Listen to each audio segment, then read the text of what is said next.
So my name is Bartłomiej Schweiger. I'm from Jagiellonian University in Krakow, and my presentation my presentation fits into the discussion that stemmed after the panel that was before this one about games and about let's say how we are represented in games and how we see others and how we see us in games and how we see us and others in games.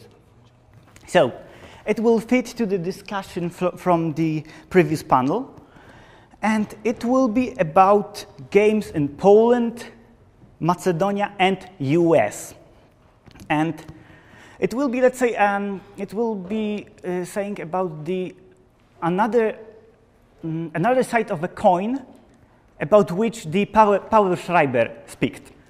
To understand connections between those three markets and games made in those markets, we will need a certain theoretical apparatus, which I will now present to you.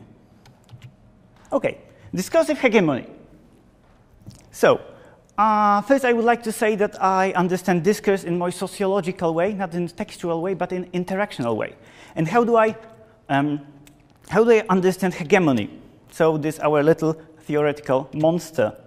Hegemony is a certain kind of power, a relationship in which one consents to the leadership of another because it's beneficial, even if rebelling against it could bring more gain. So hegemony is all about security and care, and it's dynamic relation where the needs of subordinates changes, and the ways in which the leaders, let's say, those who reign, transform to fit the needs of their subordinates. Now it's the first auxiliary term. First auxiliary term is power knowledge. So, to stay simple, what we know constructs what we do and who we listen to. And it's present in all our culture, at least Barthes said that, including our games. I will mention that Barthes' interpretation of Foucault and his Foucauldian concepts is a little bit different than Foucault's, because Foucault's distinguished between language and power, and Barthes says that language is power. Because when we communicate, we subjugate ourselves to rules of communication. When we interact with each other, we subjugate ourselves to rules of interaction. When we play, we subjugate ourselves to rules of play. So we can say that very often game plays us in the same way that we play game. So, and also about what kind of power we are speaking. Symbolic power. It's a concept of Pierre Bourdieu. It's a concept of Pierre Bourdieu. It's unconscious, it's stemming from habitus. It's power of not knowing and not being obliged to know about others when others are obliged to know something about us. And we need a framework of word system because we are saying we are speaking about the whole world. It's a Wallersteinian concept, which was about centers and peripheries. Centers benefit economically using peripheries. Ulf Hannerz recreates this concept in ways of culture. It says this also works in ways of culture. So flow of culture in contemporary words is at large part asymmetrical.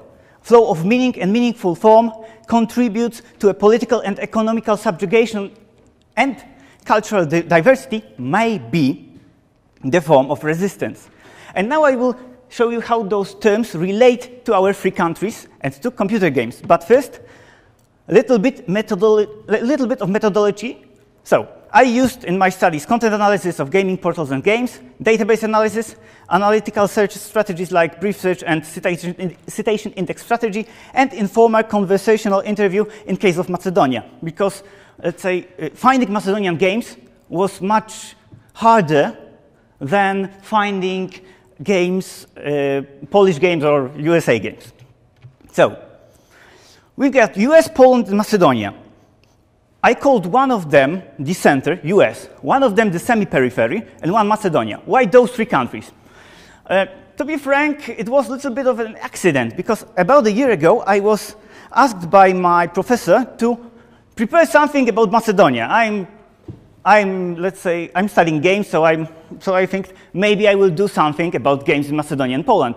And it struck me that there are certain ways, certain differences in which games are, what games convey to us, that might suggest a hegemonical relationship.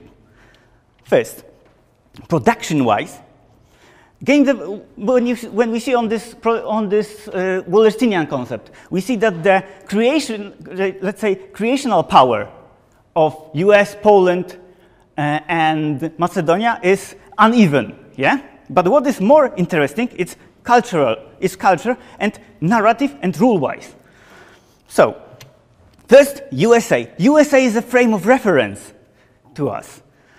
Most games simulate the narratives created in USA.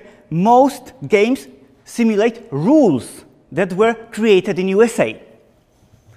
Most games in the US games show the story from the US perspective. When you are playing Red Dead Redemption, you are in American frontier mythos. When you are playing Call of Duty, you are playing the soldier. Yeah? You're playing the American soldier who rescues the world or rescues his own country. Or when you are playing Wolf Among Us, you are playing as a New Yorker. And here, let's say this global pop cultural narrative reinforces the American point of view. And it's prototypical for other countries. Because in Poland, it looks quite different. We've got games that are consisting, that have motifs only from global pop culture, like Dead Island, like Call of Juarez. You can also be in American frontier mythos, but it's a Polish game. Yeah? You cannot distinguish between games that are from Poland and games that are from USA. The rules, what is important, are practically the same, but there is also another category, games referring to Poland. Paweł said about it. So Witcher connotates Poland because it's based on Polish literature, yeah, and it contains the motifs like the Polish Romanticism or some metaphors of Poland in states presented in it. The next interesting connotation is Ethan Carter, Vanishing of Ethan Carter, because it stemmed a discussion why it's settled in Poland, settled in the USA, while it could be settled in Poland, and it's visually strikingly similar to Poland. There are also games denotating Poland, in which Poland is directly mentioned, and they have one interesting subcategory. There are games about wars and uprisings. And what is interesting, mainstream war games, we are accustomed that mainstream war games are about winning, not about losing. But there is a certain problem about which Piotr said. Really, Polish recent war history isn't really about winning. It's about losing and dealing with loss. But Polish developers still try to create games about winning. But the narrative is about losing, so it doesn't fit one to another. Yeah? They are copying the, let's say, American or Western narratives, Western rules, but those rules are not good at conveying the not Western narratives. In Macedonia, it's even more striking because there are practically, virtually no games which refer to Macedonia. Okay, it's one. It's The Rise of Macedonia. Rise of Macedonia is a game created by one person. By one person, it copies the mechanics from Centurion, the Defender of Rome, from 1990. You know this game? Okay, so It's strategy. It's turn-based strategy.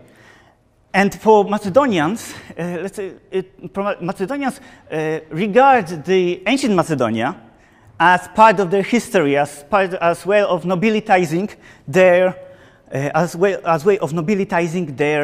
their recent history and their young, let's say, social memory. The second game is Demogorgon, and Demogorgon it refers to Macedonia, but only in one way. There is Marco. Marco is a hero of this game, and King Marco is very popular on Balkans, in Balkan folk tales, and is a prototype of good ruler. The third game is really not a game, but it shows the need of this native narrative, because it's a mode which turns the, I think it's Liberty City in this GTA game, into Skopje, into the capital of Macedonia. There are also games, which are the majority of games made in Macedonia, which refer to global pop culture. Yeah? And when you play those games, you don't have a chance to see that they are from Macedonia.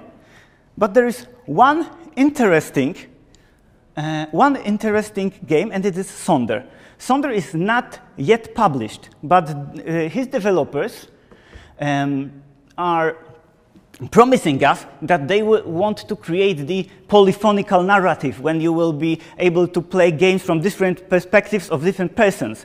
And if they will deliver, it will be a interesting case study about how those hegemonized cultures create more polyphonical narrations, while hegemonical cultures create those strong monophonical narrations. So, to sum it up, in Poland, we can distinguish between games telling our narrative and global pop cultural narrative. In USA, they are one and the same, and they reinforce each other.